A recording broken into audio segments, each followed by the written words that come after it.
Ho! What do we have here? Another spoiler announcement for an upcoming hero? So soon? I know, FFG is coming hot and heavy with these previews. Oh. Welcome to Bad Publicity. I'm Jameson.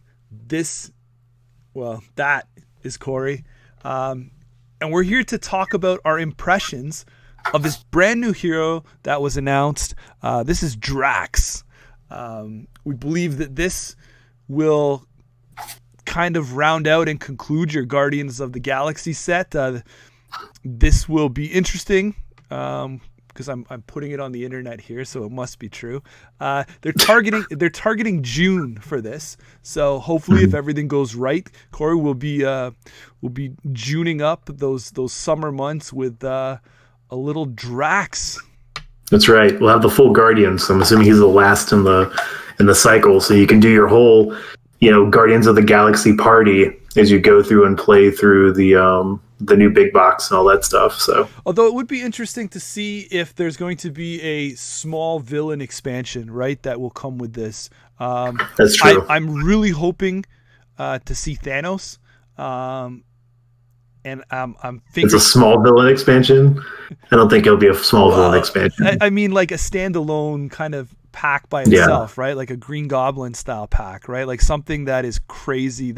All of these, all of the theme with the Guardians. Who knows? Maybe it's packed in the back of the Guardians box. I mean, I don't know, but it's like the Guardians is paving the way, man, for that Thanos adventure, right? So. It's there, but we're not here to speculate. We're here to talk hardcore, impressionable facts.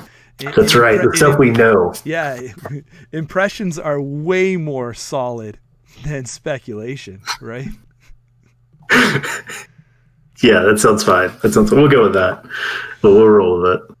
All right, guys. So let's check this out. And we'll see what the excitement level is for Drax today. We're looking at Drax in his alter ego form right here. Awesome art, by the way. Huge kudos for that alter ego side.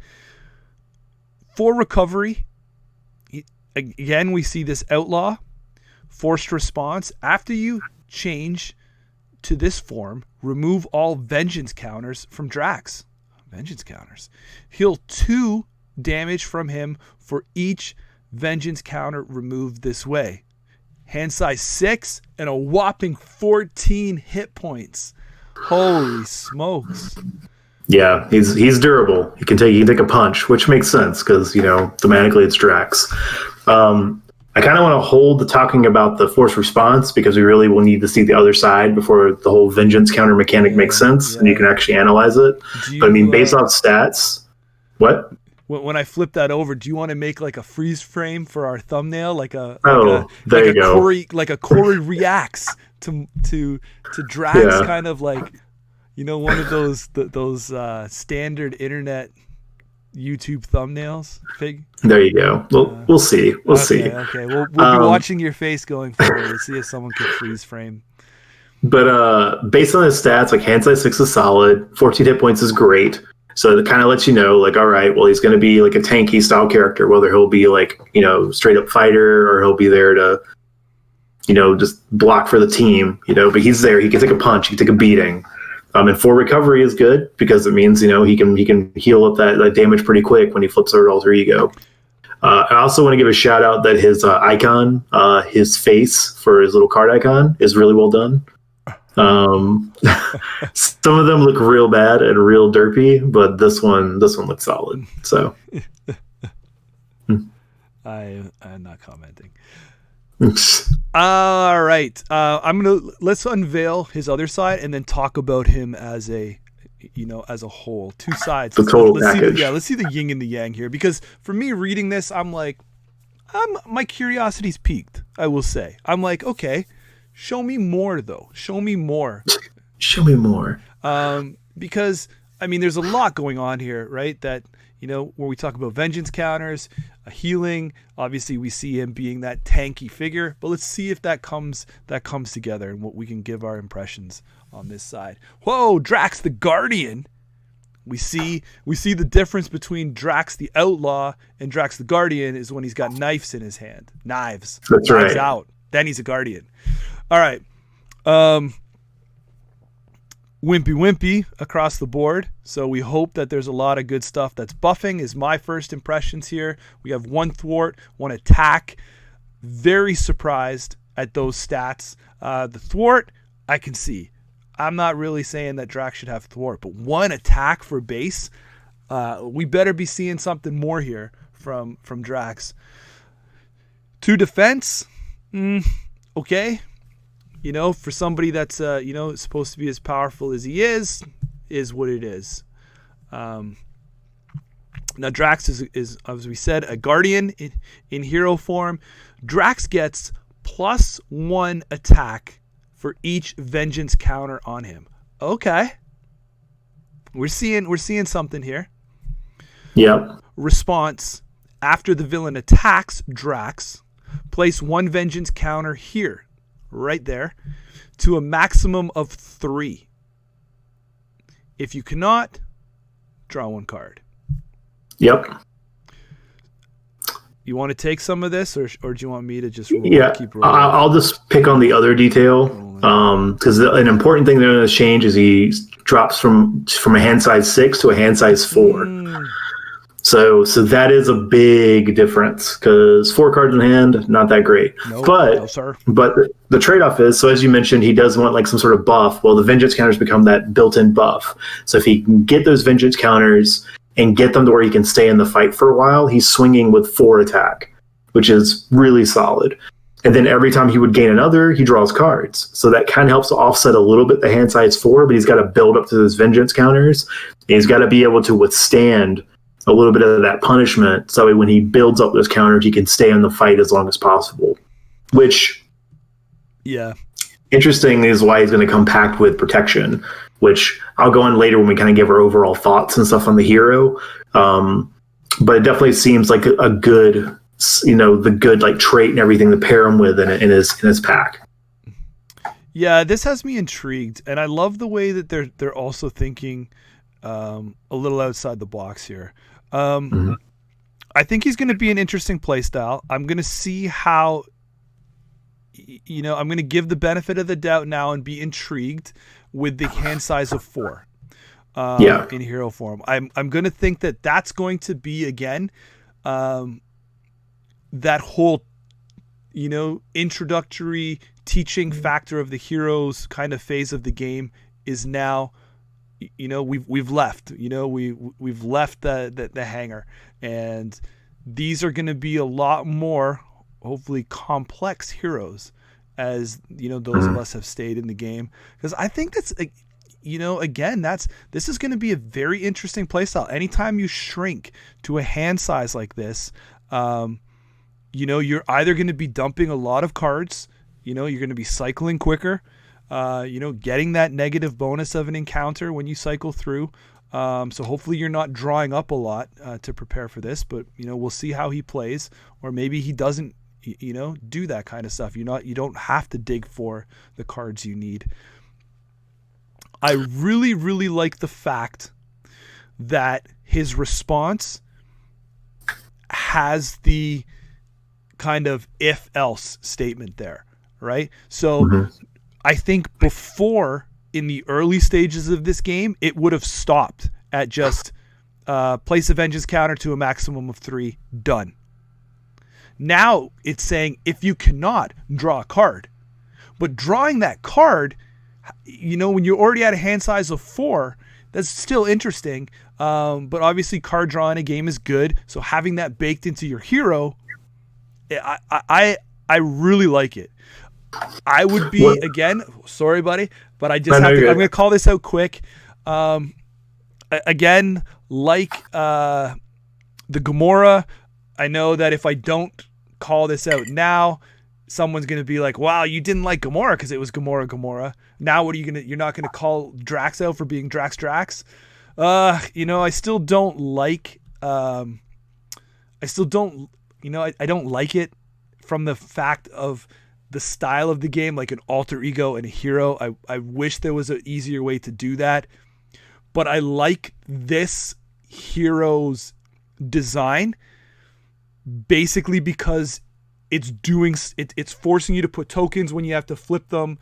You're healing, you're using stuff. So it's like as his form changes, the use of the the vengeance counters are different, right? Like you're spending them.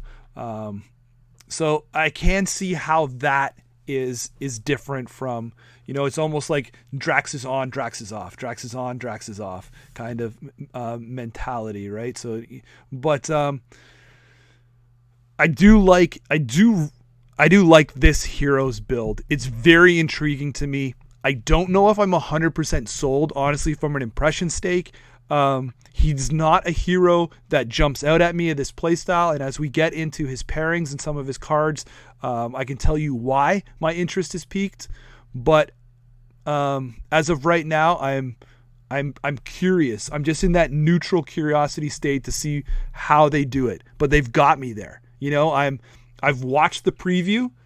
Now I want to see the full movie. You've got my admission money. I'm coming to the Drax show. There you go. So yeah, and just to add a little bit to this, because we mentioned we go back and refer to it.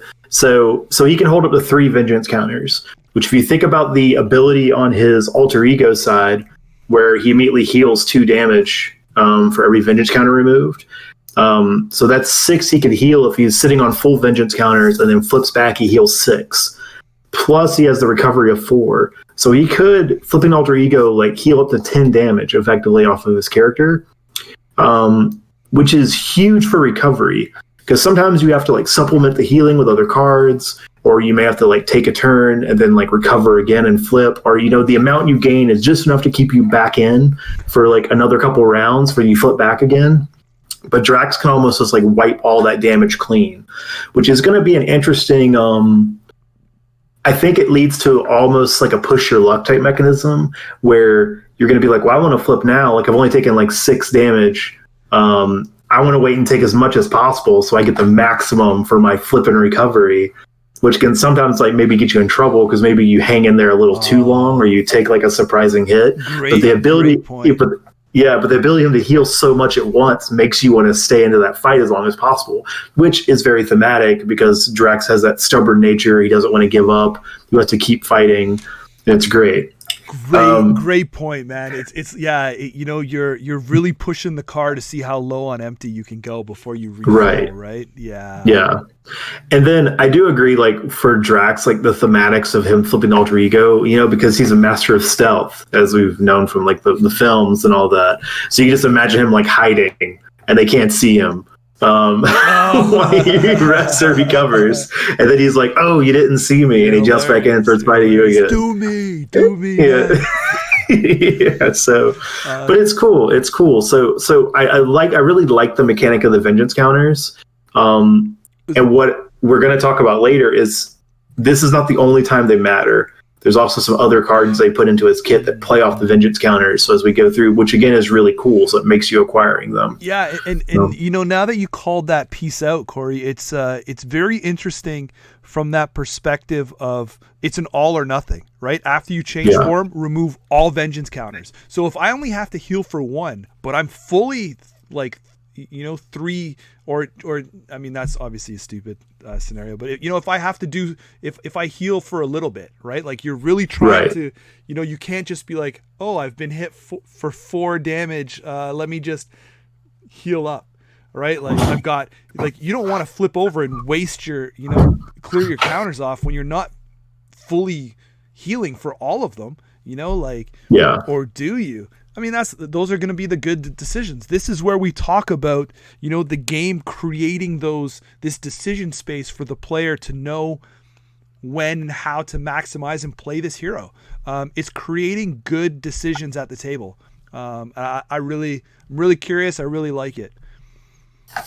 Sweet. So you were ready to move on to see some of his cards in his kit? Certainly are, man. Fight me, coward. is the first one up here. We got an event. You want to step us through the cards? I don't. Yeah, so it's a 0 cost event with a strength icon. As a hero action, ready your hero and draw 1 card. Ooh. Then the villain attacks you. So this, of course, plays in as a way to, ready the heroes after like you've defended in the previous like villain phase. You need to get back up so you can actually attack with Drax. You can fight me, you coward, which readies them, triggers the villain to attack you, which builds you a vengeance counter and adds a card to your hand. So this right here is like, hey, we can offset your low hand size a little bit. We can start building vengeance counters, and we can get those triggers during your turn to buff your attack during this round. So this seems like an all-around good enabler card for a strategy. Really love cards. Yeah. Really love cards that ready your hero.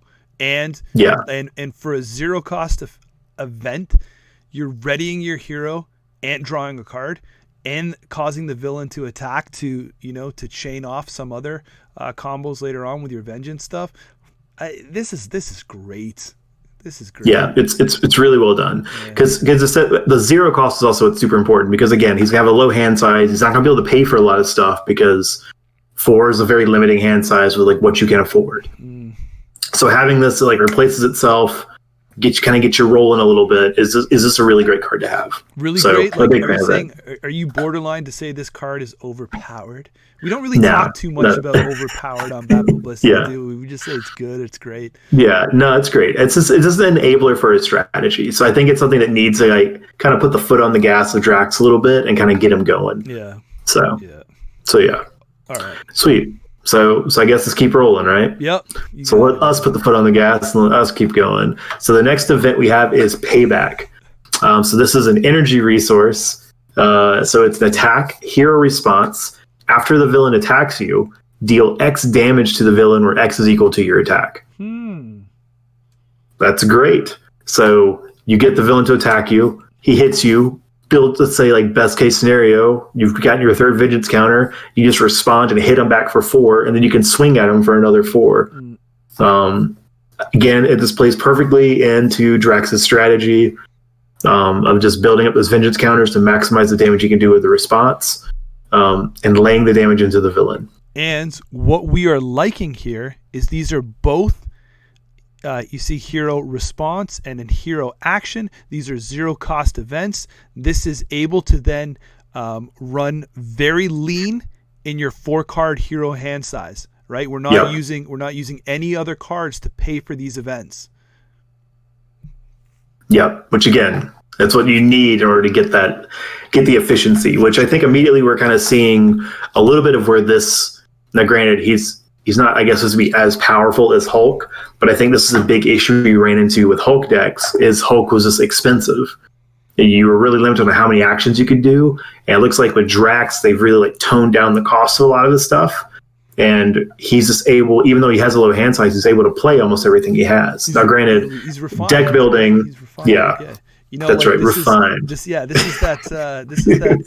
But I like where this is going from a play style. Like I said, this has me very intrigued. Now, Payback. I mean, from a card there, it's a good card in the Drax suite. But I mean, like, I'm not like losing my mind over that card. Like, it's good. After the villain attacks, here's a response. Deal damage is equal to your attack. I mean, I like the fact that it's giving me that X cost because obviously I'm able to charge up with vengeance. And depending on how I do my build, I'm thinking from a perspective of, can I include some other buffs there? Do I want to be a defensive Drax and be a power soak, that tank, or do I want to be an offensive, Drax? We don't know. We don't know if you can go both ways. Yeah. I also want to give a shout out to the whatever he's stabbing that's just spilling pink blood. I didn't know whether they had to do like a color change or to make it okay to print on a card. If they can't have like blood and gore all over these champion cards. But it's just funny. It's just like he might as well be stabbing this like a big pile of chewing gum. I'm sure it's a birthday cake. There you go. Of course. Don't worry. All right, so let's keep rolling. What happens when you stab a birthday cake at a kid's party, Corey? That's my segue. What do you get? Intimidation. Wow, what a segue. Everybody, give it up. What a segue. All right. You know what? It's still early in the year. So don't, all right. That might come around again for segue of the year, transition of the year. That's true. Standout segues. We'll do it in our cycle 2 wrap up. At the YouTube. Okay. Okay. So next we've got Intimidation. This is a science resource. What? So we've seen strength, science, and energy. He's got one of each so far. Now this is a 1-cost event that's a thwart. So hero action thwart. Remove X threat. I'm out. That's right. Remove X threat from a scheme where X is equal to your attack. So this could be a 1-cost thwart for 4. Most of the time, it'll probably be like a 1-cost thwart for 2 to 3, which is okay. But it allows Drax to emergency thwart. Really? Because I'm thinking most of the time this is going to be a card that you use to pay for other cards. I mean, most likely, but I do like the fact that okay. This is almost like the She-Hulk. Like She-Hulk got that like 1 obligatory thwart card. This is like Drax like obligatory 1 thwart card, but it's not a bad one because it can scale to end up thwarting for like a really solid amount to clear out like a side scheme or something like that. Yeah, so it's okay. Apologies for my camera. I don't know why it doesn't want to focus on me today. I mean, like, you're not looking at me anyway. You're just listening and looking at the picture, so it doesn't matter. That's right. It doesn't matter.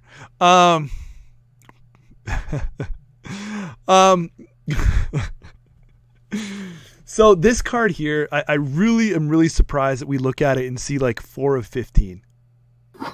Because that means they're like, okay, he was like, okay, we need it. Because to me, this card would have been like, I would have said this is like 16 of 15, and someone's like, oh man, we didn't give him a thwart. What about those people that play solo? All right, what can we cut? And this becomes card 15 of 15 or something like that. I just don't see it. Like, I know why it's in there, but I don't really see that like him being a thwart. Yeah, we'll roll that. Yeah, like but I think like all these heroes usually will have something like this in their kit. You got to keep it in there, right? You got to be able. You got to be able to play the game. Right, and as you mentioned, especially for like solo play, having these abilities is also important. So you have an option if you don't add any extra stuff to your deck. Yeah. So to offshoot it. So yeah. Let me know in the comments below. Like, are you guys excited for solo Drax? Like, is this the people that play this game solo? Are you guys like, is this the hero that you have been waiting for? Like, what's the excitement level in the solo market for this? The solo market. Yeah. All right, cool. Well, let's move on to the last card we've got in the preview. Yep. Which is Knife Leap. Now, hold on. We talked about how cheap everything was. But then we get to a cost of 3 for Knife Leap. Now this is a strength resource, but this is a skill. But wait, you reduce the cost to play this card by 1 for each vengeance counter on Drax. So it could be free. So when you play it at like optimal time, it's cheap. Hero Interrupt. When you make a basic attack, you get +5 attack for that attack. That attack gains overkill and piercing, which means you could for free effectively do a 9 attack swing with overkill and piercing. That's pretty solid. Considering that you could play that for free. So again, like all of this suite seems to play really well into like efficiency. I'm a big fan of that because it definitely limits the amount of cards he has to pay for, and it seems like a lot of stuff in his kit's going to have ways to reduce their cost. So then you just have to be smart about what you add in as you deck build the rest of his set or his deck. So I bet you this card, I would. There's no way that you hit this on the bullseye right away from a design perspective. unless you are that vintage, unless Caleb just knew or Boggs knew just the sweet spot this had to be at, because I think this card probably was like, do we make it cost more? Like that is like, if you are, I mean, obviously too, it's like, again, one of those cards that, are you holding it back? Are you Are you able to get this off? Are you pushing yourself to do a bunch of other things that you do not want to do, so you can get full value out of this card, so you can have all of those vengeance counters? This is deadly. Yeah, and what I love too is the fact that it also gives you overkill and pierce. So he's not going to be blocked by like some chump minion who's going to be like, "Oh, you got to deal with me." He's just going to blow right through that minion and still push damage, onto the main villain. Which is good because you want like your kind of like your haymaker to be a solid card.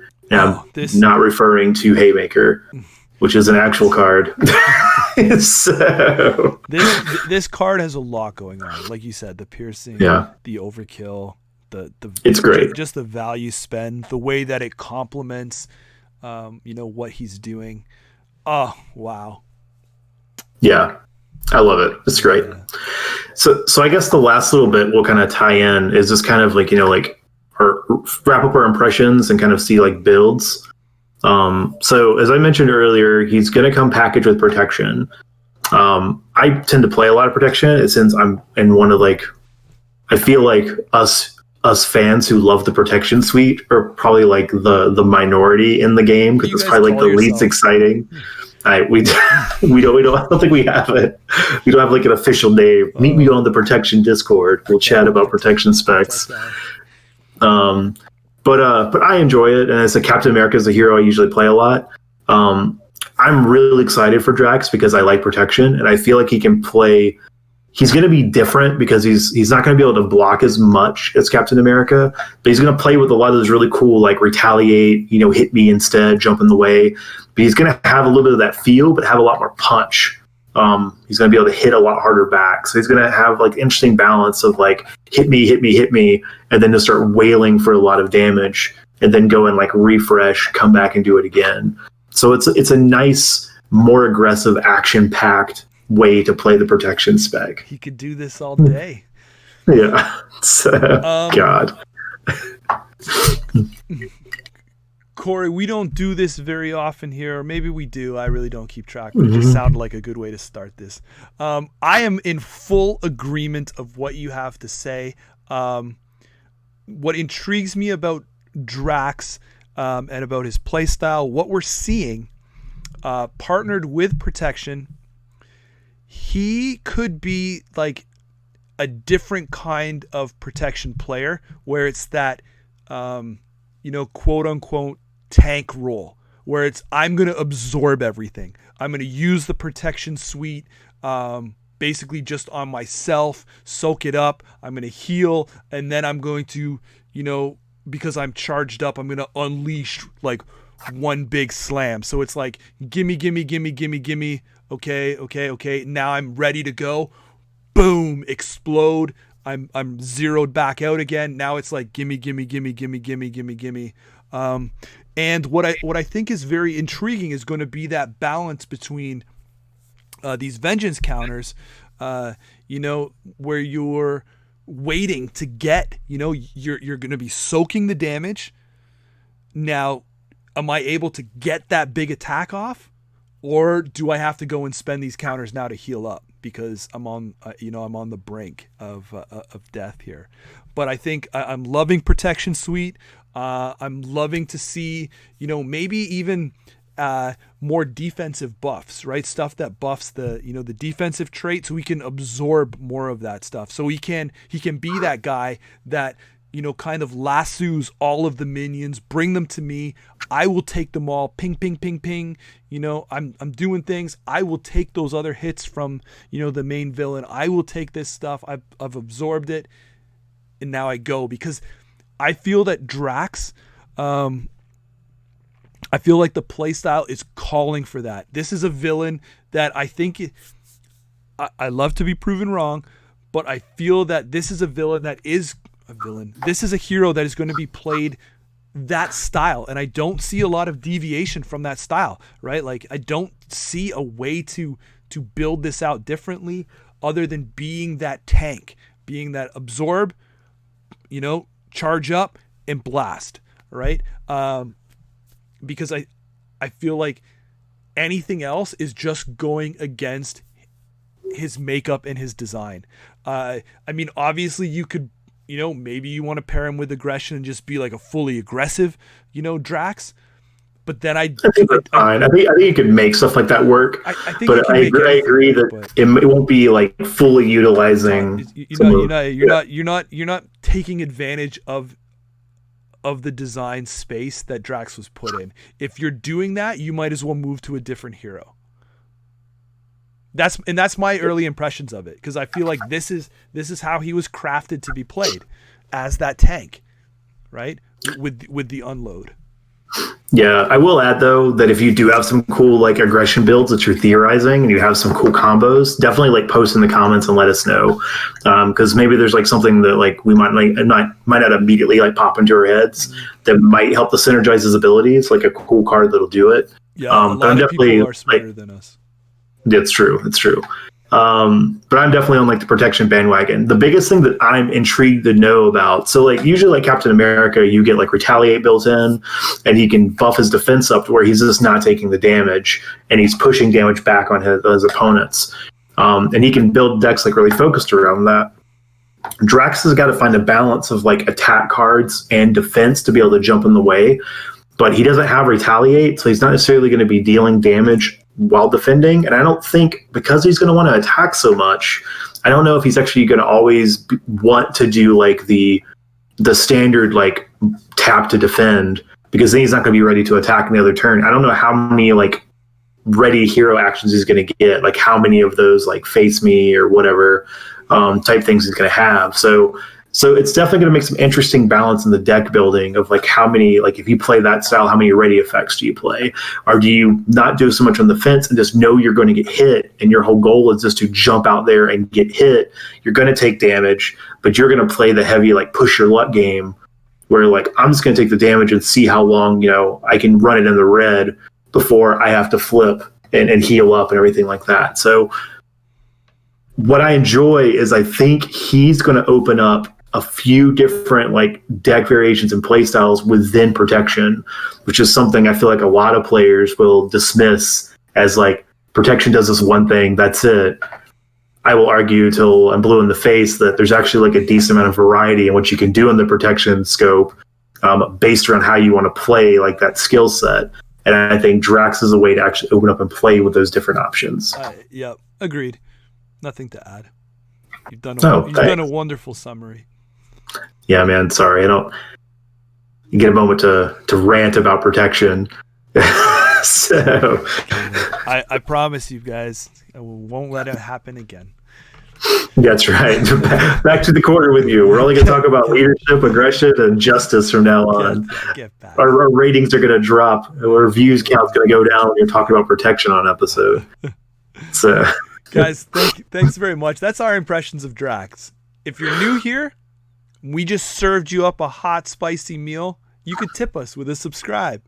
If you've been here before and already subscribed, you could drop us a like to let us know that you appreciated this content and you want to see more impressions.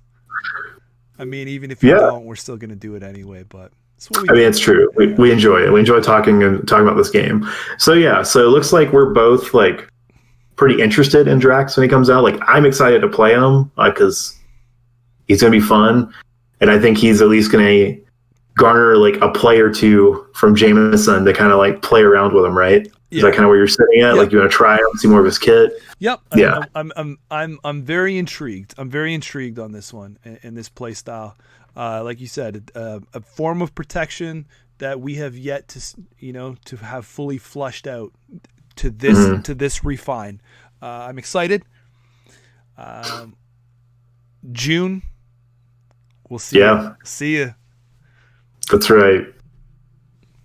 Thanks, everybody. Everyone have a good night. We got nothing. This is the weakest exit ever, right? Cheers.